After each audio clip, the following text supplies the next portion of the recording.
গাজায় ইসরায়েলি বর্বরতায় আরো ৭০ জনের মৃত্যু। সাংবাদিক সামারের তোলা ২ হাত হারানো গাজার শিশুর ছবি পেল বছরের সেরা প্রেস ফটো অ্যাওয়ার্ড। পরমাণু ইস্যুতে তেহরান ওয়াশিংটন বৈঠক, নিষেধাজ্ঞা প্রত্যাহারের বিনিময়ে ইউরেনিয়াম সমৃদ্ধকরণ প্রকল্প বন্ধের প্রস্তাব ইরানের।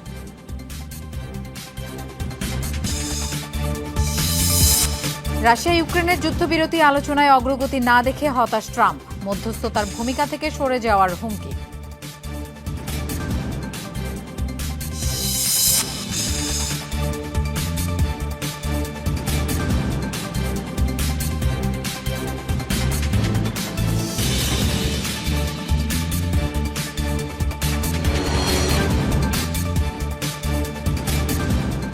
এতক্ষণ শিরোনাম দেখছিলেন, আপনাদের সঙ্গে থাকছি আমি মৌসুমী আহমেদ লোপা। এবার যাচ্ছি পুরো খবরে। গাজায় ইসরায়েলের সীমাহীন বর্বরতা চলছেই। সর্বাত্মক হামলায় একদিনে প্রাণহানির শিকার আরও ৭০ জন। হতাহতদের বেশিরভাগই নারী ও শিশু। উত্তর থেকে দক্ষিণ আগ্রাসন চলছে সর্বত্র। ভয়াবহ বিমান হামলা হয়েছে খান ইউনিসের সালাম এলাকায়। আল মাওয়াসিতে নিহত হয়েছে ৫ জন। গাজা সিটির বেইত লাহিয়া সহ বিভিন্ন স্থানে শরণার্থী শিবিরগুলো লক্ষ্য করে হয়েছে বোমা বর্ষণ। জাতিসংঘের শরণার্থী বিষয়ক সংস্থা UNRWA এর তথ্য অনুযায়ী গত এক মাসে নতুন করে বাস্তুচ্যুত হয়েছে ৪,২০,০০০ ফিলিস্তিনি। গাজার স্বাস্থ্য মন্ত্রণালয় জানিয়েছে ১.৫ বছরের বেশি সময় ধরে চলমান ইসরায়েলি আগ্রাসনে গাজায় ৫১,০০০-এর বেশি মানুষের মৃত্যু হয়েছে। গাজার সরকারি মিডিয়া অফিস বলছে এই সংখ্যা ৬১,৭০০-র বেশি। কারণ ধ্বংসস্তূপের নিচে চাপা পড়ে আছে কয়েক হাজার মানুষ।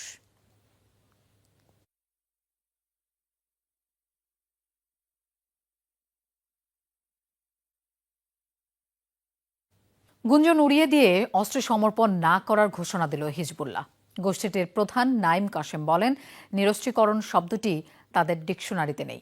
এই নেতার হুঁশিয়ারি, ইসরায়েল, যুক্তরাষ্ট্র কিংবা অন্য কেউ যদি হিজবুল্লাহকে নিরস্ত্র করতে চাইলে তাদের কঠোর জবাব দেওয়া হবে। লেবাননে ইসরায়েলের দখলদারিত্ব ও আগ্রাসন বন্ধ না হওয়া পর্যন্ত আলোচনায় না বসার বার্তাও দিয়েছেন নাইম কাশেম। মধ্যপ্রাচ্যে ইরান সমর্থিত যতগুলো প্রক্সি গ্রুপ রয়েছে তার মধ্যে সবচেয়ে শক্তিশালী ধরা হয় লেবাননের হিজবুল্লাহকে। গাজায় ইসরায়েলি আগ্রাসনের জবাবে তেল আবিবের সাথে যুদ্ধেও জড়িয়েছিল গোষ্ঠীটি। গত নভেম্বরে যুদ্ধবিরতি চুক্তির পর হিজবুল্লাহকে নিরস্ত্রীকরণের দাবি তুলে আসছে ইসরায়েল ও তাদের ঘনিষ্ঠ মিত্র যুক্তরাষ্ট্র। সশস্ত্র গোষ্ঠীগুলোকে দমনের ইঙ্গিত দিচ্ছে লেবাননের মার্কিন সমর্থিত নতুন সরকারও। এর মধ্যেই বিভিন্ন সংবাদ মাধ্যমের খবরে বলা হয় অস্ত্র সমর্পণে রাজি হিজবুল্লাহ, সরকারের সাথে আলোচনায় বসতেও আগ্রহী। তবে গুঞ্জন উড়িয়ে দিয়ে হিজবুল্লাহ প্রধান নাইম কাশেম সাফ জানিয়ে দিলেন অস্ত্র সমর্পণ করবে না তার সংগঠন। দাবি করেন তাদের অস্ত্রের কারণেই লেবাননের সার্বভৌমত্ব রক্ষা সম্ভব হচ্ছে। আমরা কাউকে হিজবুল্লাহকে নিরস্ত্র করতে দেব না। হিজবুল্লাহর ডিকশনারিতে নিরস্ত্র বলতে কোনো শব্দই নেই। আমাদের প্রতিরোধ বাহিনীর মেরুদণ্ডই হচ্ছে অস্ত্র। এটি আমাদের জনগণের জীবন ও ভূখণ্ডের স্বাধীনতা রক্ষা করছে। টেলিভিশনে সমর্থকদের উদ্দেশ্যে দেওয়া ভাষণে নাইম কাশেমের হুঁশিয়ারি, ইসরায়েল, যুক্তরাষ্ট্র ও তাদের সমর্থিত কেউ হিজবুল্লাহকে নিরস্ত্র করতে চাইলে ছাড় দেওয়া হবে না। যারা প্রতিরোধ বাহিনীর উপর হামলা কিংবা নিরস্ত্র করতে কাজ করবে তাদের মোকাবেলা করা হবে। ইসরায়েল, যুক্তরাষ্ট্র কিংবা তাদের যে কোনো প্রতিনিধি হোক না কেন, তেল আবিবকে যেভাবে জবাব দিয়েছি তাদেরও সেভাবে জবাব দেওয়া হবে। লেবাননে ইসরায়েলের হামলা বন্ধ না হলে কারোর সাথে আলোচনা নয়, এমন বার্তাও দিয়েছেন হিজবুল্লাহ প্রধান। আমাদের মাথার উপর যুদ্ধ বিমান উঠছে, দক্ষিণাঞ্চলে দখলদারিত্ব চলছে, আর যুক্তরাষ্ট্র আলোচনার জন্য চাপ প্রয়োগ করছে যাতে তাদের নির্দেশ চাপে দিতে পারে। এটিকে সংলাপ বলে না, বলে আত্মসমর্পণ। জাতিসংঘের তথ্য, যুদ্ধবিরতি চুক্তির পর ইসরায়েলের হামলায় কমপক্ষে ৭১ জনের মৃত্যু হয়েছে লেবাননে। তেল আবিব চুক্তি লঙ্ঘন করলেও ভাষণে শর্ত মেনে চলার অঙ্গীকার করেছেন নাইম কাশেম। মোস্তফা মাহমুদ, যমুনা নিউজ। পারমাণবিক চুক্তি ইস্যুতে ইরান ও যুক্তরাষ্ট্রের মধ্যে দ্বিতীয় দফার আলোচনা শুরু হয়েছে। ইতালির রাজধানী রোমে চলছে দুপক্ষের আলোচিত বৈঠক। ইরানের বিভিন্ন সংবাদ মাধ্যম নিশ্চিত করেছে এই তথ্য। আলোচনায় অংশ নিয়েছেন ইরানের পররাষ্ট্রমন্ত্রী আব্বাস আরাগচি ও যুক্তরাষ্ট্রের মধ্যপ্রাচ্য বিষয়ক বিশেষ প্রতিনিধি স্টিভ উইটকফ সহ শীর্ষ কর্মকর্তারা। গত সপ্তাহে ওমানের রাজধানী মাস্কাটে দুই দেশের মধ্যে প্রথম বৈঠক অনুষ্ঠিত হয়। এর আগে 2015 সালে যুক্তরাষ্ট্রসহ পশ্চিমাদের সাথে পারমাণবিক চুক্তি করেছিল ইরান। 2018 সালে তৎকালীন ট্রাম্প প্রশাসন চুক্তি থেকে বের হয়ে গেলে ভেস্তে যায় সেই চুক্তি। প্রথম বৈঠকেই যুক্তরাষ্ট্রকে 3 ধাপের পারমাণবিক চুক্তির প্রস্তাব দিয়েছে ইরান। সংবাদ মাধ্যম ইরান ইন্টারন্যাশনালের এক প্রতিবেদনে উঠে এসেছে এই তথ্য। চুক্তির শর্ত অনুযায়ী তেল রফতানির সুযোগ ও নিষেধাজ্ঞা প্রত্যাহারের বিনিময়ে ইউরেনিয়াম সমৃদ্ধকরণ প্রকল্প বন্ধ করবে তেহরান। পাশাপাশি জাতিসংঘের আণবিক সংস্থাকেও অবাধে দেশটির বিভিন্ন স্থাপনা পরিদর্শন করতে দেয়া হবে। শেষ ধাপে তৃতীয় কোনো দেশে উচ্চমাত্রার ইউরেনিয়াম স্থানান্তরেও রাজি তারা। পারমাণবিক চুক্তির লক্ষ্যে চলছে ইরান ও যুক্তরাষ্ট্রের আলোচনা। ওমানে অনুষ্ঠিত প্রথম বৈঠক গঠনমূলক ও ইতিবাচক হয়েছে বলে দাবি উভয় পক্ষের। তবে 3 ঘন্টার বৈঠকে আলোচনার বিস্তারিত খোলাসা করেনি কেউই।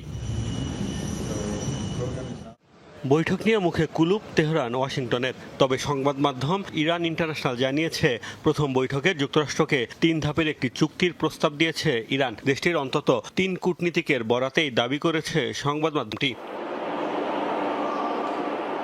ইরান ইন্টারন্যাশনাল বলছে চুক্তির প্রথম ধাপে সাময়িকভাবে সমৃদ্ধ ইউরেনিয়ামের মাত্রা 3.67% কমিয়ে আনবে ইরান। বিনিময়ে জব্দকৃত সম্পদ ব্যবহার ও যুক্তরাষ্ট্রে তেল রফতানির অনুমতি চায় তারা। আয়াতুল্লাহ আলী খামেনির দেশটি এখন পর্যন্ত মজুত করেছে 60% বেশি মাত্রার ইউরেনিয়াম, আর পারমাণবিক অস্ত্র তৈরিতে প্রয়োজন 90%-এর কাছাকাছি।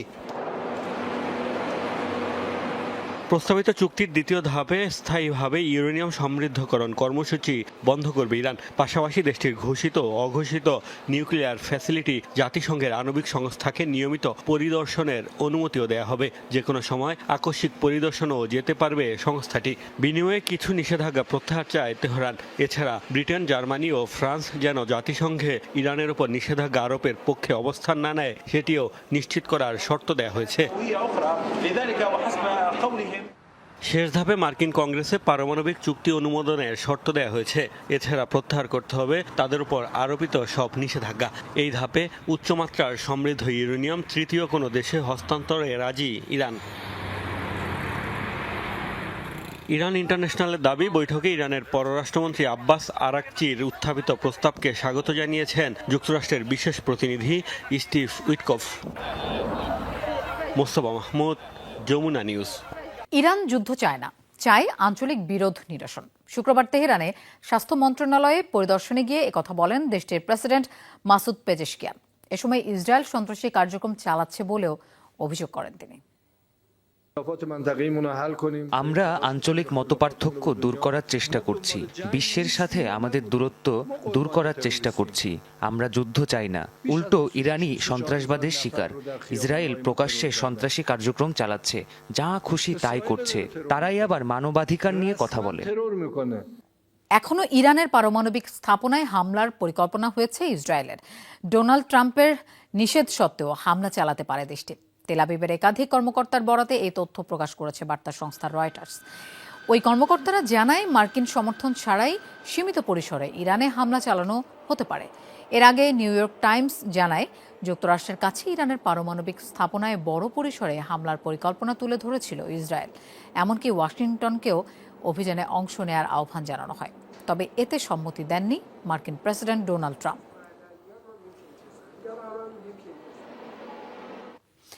জাতীয় সেনা দিবস উপলক্ষে ইরানে হলো জমকালো সামরিক কুচকাওয়াজ। রাজধানীতে আয়োজিত অনুষ্ঠানে অংশ নেন প্রেসিডেন্ট মাসুদ পেজেশকিয়ান। প্রেসিডেন্ট বলেন, ইরানের শান্তি ও স্থিতিশীলতা রক্ষায় বর্তমানে সবচেয়ে গুরুত্বপূর্ণ ভূমিকা পালন করছে সামরিক বাহিনী। তিনি আরও বলেন, সেনা সুরক্ষা না থাকলে বহু আগেই শত্রুর আক্রমণে বিপর্যস্ত হয়ে পড়ত ইরান। যুদ্ধে ব্যবহৃত বিমান, ড্রোন, ভারী অস্ত্র, সাঁজোয়া যান, মিসাইল সহ বিভিন্ন সরঞ্জাম প্রদর্শিত হয় এই প্যারেডে। তেহরান ছাড়াও সারা দেশের বিভিন্ন সামরিক ঘাঁটিতে অনুষ্ঠিত হয়েছে নজরকাড়া কুচকাওয়াজ।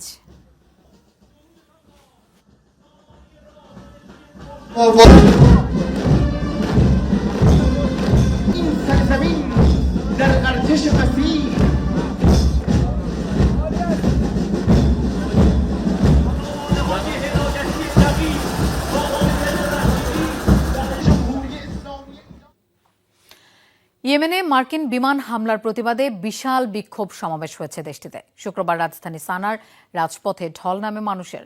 গাজায় ইসরায়েলি আগ্রাসনের বিরুদ্ধেও ক্ষোভ প্রকাশ করে তারা। ফিলিস্তিনের ঐতিহ্যবাহী কেফায়া জড়িয়ে আরবি হরফে লেখা প্রতিবাদী পোস্টার ও ফিলিস্তিনের পতাকা হাতে মিছিলে অংশ নেয় তারা। অনেকের হাতে আগ্নেয়াস্ত্রও দেখা যায়। যুক্তরাষ্ট্র ইসরায়েল বিরোধী স্লোগান দেয় তারা। বৃহস্পতিবার পশ্চিম ইয়েমেনের হুতি নিয়ন্ত্রিত রাস ইসা জ্বালানি বন্দরে ভয়াবহ বিমান হামলা চালায় যুক্তরাষ্ট্র, যাতে প্রাণ হারান অন্তত ৮০ জন। এর আগেও যুক্তরাষ্ট্র ও ইসরায়েলের হামলার শিকার হয়েছে বন্দরটি। ওয়াশিংটন ও তেল আবিবের দাবি, এখান থেকে ড্রোন, ক্ষেপণাস্ত্র ও নৌ হামলা চালায় হুতি যোদ্ধারা। গোষ্ঠীটির আয়েরও অন্যতম উৎস এই বন্দর। রাশিয়া ইউক্রেন যুদ্ধ বন্ধে মধ্যস্থতার ভূমিকা থেকে সরে যাওয়ার হুমকি দিলেন মার্কিন প্রেসিডেন্ট ডোনাল্ড ট্রাম্প। সাফ জানিয়ে দিয়েছেন, আলোচনায় অগ্রগতি না হলে সময়ক্ষেপণ করবে না যুক্তরাষ্ট্র। একই সতর্কবার্তা দিয়েছেন পররাষ্ট্রমন্ত্রী মার্কো রুবিও। জানিয়েছেন, যুক্তরাষ্ট্র ৩ বছর ধরে ইউক্রেনকে যে সহায়তা দিয়ে এসেছে, এবার তা বন্ধ করা হবে। নির্বাচনী প্রচারণায় ডোনাল্ড ট্রাম্প বেশ বড় গলায় বলেছিলেন ক্ষমতায় এলে ২৪ ঘন্টার মধ্যেই বন্ধ করবেন রাশিয়া ইউক্রেন যুদ্ধ। যদিও শুরুতে দেখানো আত্মবিশ্বাসের বাস্তবায়ন হয়নি। যুক্তরাষ্ট্র সামরিক ও গোয়েন্দা সহায়তা বন্ধের ঘোষণার পরই যুদ্ধবিরতিতে রাজি হয় ইউক্রেন। তবে নিজেদের কঠোর শর্তে অটল থাকে রাশিয়া। এমন পরিস্থিতিতে দুপক্ষের উপরই চাপ বাড়াতে চায় যুক্তরাষ্ট্র। কোনো এক পক্ষ বিষয়টিকে কঠিন করে তুললে সমঝোতার চেষ্টা থেকেই সরে যাবে ওয়াশিংটন, এমন মন্তব্য করেছেন ডোনাল্ড ট্রাম্প। আমরা চাই রাশিয়া ইউক্রেন যুদ্ধ বন্ধ হোক, তবে কোনো কারণে যদি দুপক্ষের কেউ ব্যাপারটা কঠিন করে তোলে, তাহলে বলবো আপনারা নির্বোধ, বিরক্তিকর। আমরা বিষয়টি থেকে সরে দাঁড়াবো। আশা করছি সেটা করতে হবে না। আমরা এর শেষ দেখতে চাই। হোয়াইট হাউসের এমন সিদ্ধান্তে রাশিয়ার প্রভাব রয়েছে কিনা ওভাল অফিসে সাংবাদিকদের এমন প্রশ্নের মুখে পড়েন ট্রাম্প। না, কেউ আমাকে প্রভাবিত করছে না। আমি সহায়তার চেষ্টা করছি। আপনারা জানেন, এটা বাইডেনের যুদ্ধ, ট্রাম্পের নয়। এই যুদ্ধ শুরু হওয়াই উচিত হয়নি। চেষ্টা করছি শেষ করার। ট্রাম্পের কয়েক ঘন্টা আগেই প্যারিসে ইউরোপীয় নেতাদের সাথে বৈঠকের পর একই সতর্কবার্তা দেন মার্কিন পররাষ্ট্রমন্ত্রী মার্কো রুবিও। জানান, শিগগিরই চুক্তির বিষয়ে ইঙ্গিত না মিললে মধ্যস্থতার চেষ্টা ছেড়ে দেবেন ট্রাম্প। এই প্রক্রিয়া সপ্তাহের পর সপ্তাহ, মাসের পর মাস চালিয়ে যেতে পারি না। খুব দ্রুত সিদ্ধান্ত নিতে হবে। আগামী কয়েক সপ্তাহের মধ্যেই কার্যকর হলে আছি, নয়তো নেই। আমাদের অগ্রাধিকারের তালিকায় আরো অনেক গুরুত্বপূর্ণ বিষয় রয়েছে। একটা বিষয় মনে করিয়ে দিতে চাই, এটা আমাদের যুদ্ধ নয়, আমরা শুরুও করিনি। এমন এক সময় ডোনাল্ড ট্রাম্প রাশিয়া ইউক্রেন লড়াই থেকে নিজেদের গুটিয়ে নিতে চাইছেন, যখন ইউক্রেনের খনিজ সম্পদ নিয়ে চুক্তির বিষয়ে একটি সমঝোতা হয়েছে কিয়েভের সাথে। ২৬ এপ্রিলের মধ্যেই চূড়ান্ত চুক্তির লক্ষ্যের কথাও জানিয়েছে হোয়াইট হাউস। যদিও যে নিরাপত্তা গ্যারান্টির আশায় ইউক্রেন এই চুক্তিতে রাজি হয়েছিল, তা যুক্তরাষ্ট্র কতটা কার্যকর করবে তা নিয়ে তৈরি হয়েছে অনিশ্চয়তা। Dorothy Thurston, Jamuna news. মার্কিন প্রেসিডেন্ট ডোনাল্ড ট্রাম্পের সংবাদ সম্মেলন চলাকালে হঠাৎ অজ্ঞান হয়ে গেলেন এক তরুণী। শুক্রবার ওভাল অফিসে সাংবাদিকদের সাথে প্রশ্নোত্তর পর্ব চলছিল ট্রাম্পের। এক পর্যায়ে হঠাৎই মাটিতে লুটিয়ে পড়ে ওই নারী। সাথে সাথে তার কাছে ছুটে যান প্রেসিডেন্টের পেছনে দাঁড়িয়ে থাকা মার্কিন স্বাস্থ্যসেবা সংস্থার প্রশাসক ডক্টর মেহমেত ওজ। দেন তাৎক্ষণিক প্রাথমিক চিকিৎসা। এ সময় ট্রাম্পকেও উদ্বিগ্ন দেখা যায়। ঘটনার পরপরই সংবাদকর্মীদের বের করে দেওয়া হয় ওভাল অফিস থেকে। নির্ধারিত সময়ের আগেই সমাপ্ত ঘোষণা করা হয় অনুষ্ঠান। হোয়াইট হাউস জানিয়েছে, ডক্টর ওজ এর আমন্ত্রণেই সেখানে উপস্থিত হয়েছিলেন ওই তরুণী। বর্তমানে তিনি সুস্থ ও স্থিতিশীল রয়েছেন বলেও নিশ্চিত করেছে। খুনের মামলায় গ্রেফতার হয়ে আলোচনায় ভারতের স্বঘোষিত লেডি ডন জিকরা। বিভিন্ন সময় সামাজিক যোগাযোগ মাধ্যমে অস্ত্র হাতে ছবি পোস্ট করে সমালোচনার জন্ম দিয়েছেন এই নারী। অস্ত্র আইনে যেতে হয়েছিল কারাগারে। অভিযোগ রয়েছে গ্যাং গঠন করে অপরাধ কার্যক্রম পরিচালনার। ১৭ বছরের এই এক কিশোর হত্যার অভিযোগে এবার তাকে গ্রেফতার করেছে দিল্লি পুলিশ। অস্ত্র হাতে ঘুরে বেড়ানোর ছবি, ভিডিও নিয়মিত আপলোড দেন সামাজিক মাধ্যমে। নিজেই নিজেকে পরিচয় দেন লেডি ডন হিসেবে। এক কিশোর হত্যাকাণ্ডে নাম জড়ানোর পর আলোচনায় ভারতের কথিত সোশ্যাল মিডিয়া সেলিব্রিটি জিকরা। গুঞ্জন রয়েছে গ্যাংস্টার হাসিম বাবার সাথে প্রেমের সম্পর্ক ছিল স্বঘোষিত এই লেডি ডনের। একসময় কাজ করতেন হাসিমের তৃতীয় স্ত্রী জয়ার দেহরক্ষী হিসেবে। জয়াই তাকে সরবরাহ করত অস্ত্র, অর্থ। একসময় নিজে গড়ে তোলেন অপরাধ চক্র। পুলিশের অভিযোগ, জিকরার নেতৃত্বে 10 থেকে 15 সদস্যের এই গ্যাং নানা অপরাধে জড়িত। সামাজিক মাধ্যমে সরব জিকরার ইনস্টাগ্রামে ফলোয়ার সংখ্যা 15,000-এর বেশি। স্থানীয়দের অভিযোগ, জনমনে আতঙ্ক ছড়াতেই তার এই অস্ত্রের শো অফ। গত বৃহস্পতিবার দিল্লিতে ছুরিকাঘাতে নৃশংসভাবে খুন হয় 17 বছরের কিশোর কুনাল। চাঞ্চল্যকর হত্যাকাণ্ডে মানুষের মাঝে ছড়ায় ব্যাপক ক্ষোভ।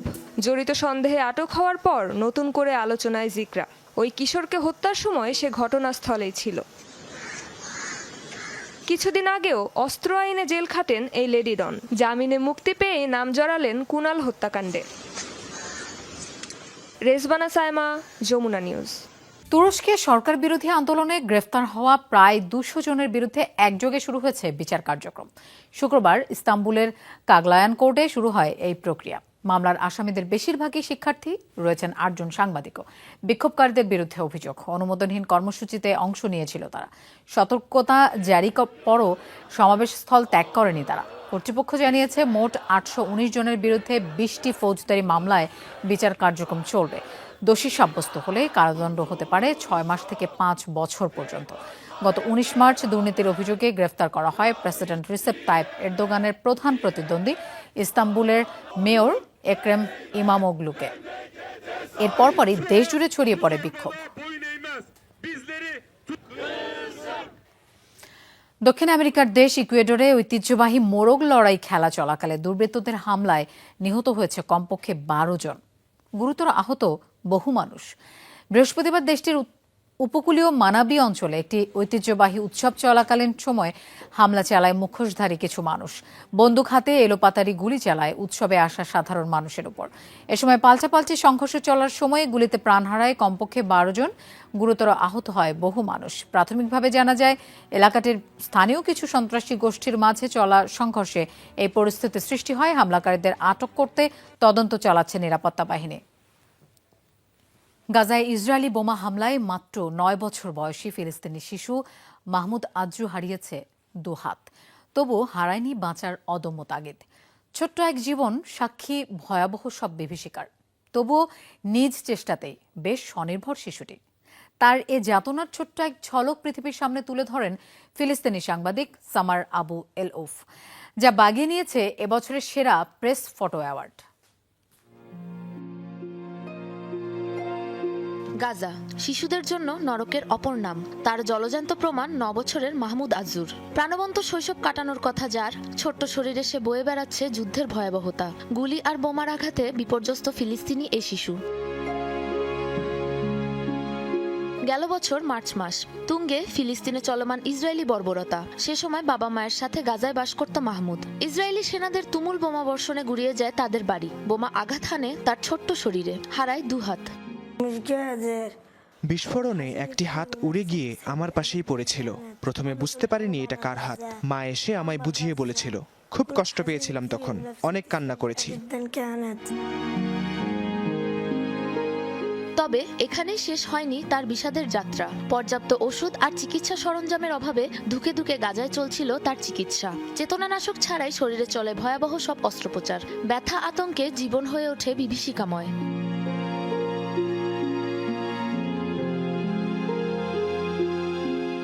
চিকিৎসার পর কিছুটা সুস্থ মাহমুদ পরিবারের সাথে বসবাস করছেন ফিলিস্তিনের রামাল্লায়। 2 হাত হারালেও হারায়নি বেঁচে থাকার অদম্য স্পৃহা। নিজের ছোট বড় সব কাজই সে চেষ্টা করে নিজে করার। এখন সবকিছু খুব কঠিন, নিজে নিজে খাওয়া, বাথরুমে যাওয়া, কিন্তু আমি চেষ্টা করে যাই। আমি জানি আমি পারবো। ছোট্ট মাহমুদের কষ্টের পৃথিবী সবার কাছে পৌঁছাতে শিশুটির ছবি তুলেন ফিলিস্তিনের বিতাড়িত আরেক ফটো সাংবাদিক Samar Abu Elouf. New York টাইমসের জন্য তোলা ছবিটিতে একই সাথে ফুটে ওঠে নিষ্পাপ শিশুর যন্ত্রণা ও সহনশীলতা। শক্তিশালী এ ছবিটি বাগিয়ে নিয়েছে বর্ষসেরা প্রেস ফটো অ্যাওয়ার্ড।